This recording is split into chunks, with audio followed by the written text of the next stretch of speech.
கர்த்தருடைய திட்டம் நம் வாழ்க்கையில நிறைவேற வேண்டும். நம்ம ஒவ்வொருத்தவங்க வாழ்க்கையிலும் ஆண்டவர் திட்டங்களை வைத்திருக்கிறார். அந்த திட்டம் எப்படிப்பட்டது அப்படின்னா, அது மேன்மையான திட்டம். ஏன்னா அவர் தான் நம்மளை உருவாக்கினவர். அவர் வைத்திருக்கிற திட்டம் சிறந்த திட்டம், தீமைக்காக அல்லவே அல்ல. அது நன்மைக்கு ஏதுவான திட்டம் மாத்திரம் தான். யோசிப்பட வாழ்க்கையில ஆண்டவர் திட்டங்களை வைத்திருந்தார், அவனை உயர்த்துறதுக்கான. அதுக்கு முன்னாடி அவன் கடந்து வந்த ஒவ்வொரு பாதையிலும் குழியில இருந்தான். அவன் அடிமையாக விற்கப்பட்டான். பாருங்க, 37ஆம் அதிகாரம் 36ஆம் வசனத்துல வாசிக்கிறோம். அவன் யோசேப்பை எகிப்திலே பார்வோனின் பிரதானியம் தலையாரிகளுக்கு அதிபதியான போத்திபார் என்னிடத்தில் விற்றார்கள்.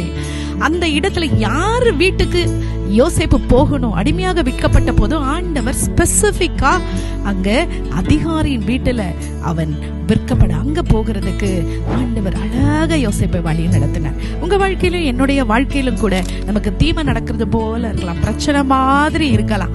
ஆனா ஆண்டவரை நம்புங்க, அவருடைய தெய்வீக திட்டத்தை நம்புங்க, அவரை சார்ந்து கொள்ளுங்க. ஆண்டவர் ஒருபோதும் உங்களுக்கு தீமையே செய்ய மாட்டாருங்க. தீமை செய்யாத தகப்பனவர், நமக்கு நன்மை மாத்திரம் நினைக்கிறவர். ஆனா தீமை போல நமக்கு சுற்றி தெரியலாம், அதை நன்மையாக மாற்றுவார். யோசேப்போட வாழ்க்கையில எங்க கொண்டு போகணுமோ அவர் சரியாக வழி நடத்தினார். யோசேப்பு அமைதியா இருந்தான், தன்னை அர்ப்பணித்து ஆண்டவரை நம்பினான். ஆண்டவரை சார்ந்து கொள்ளுங்க. அவரை சார்ந்து கொள்ளுகிற, பிடித்துக் கொள்ளுகிற ஒருவரையும் அவர் தள்ளாத தேவன், கைவிடவே மாட்டாரு. யார் கைவிட்டாலும் கைவிடாத அன்பு நேசர் உங்களோடு கூட அவர் இருக்கிறார். தொடர்ந்து அவரை சார்ந்து கொண்டு தொடர்ந்து முன்னேறி செல்லுங்க.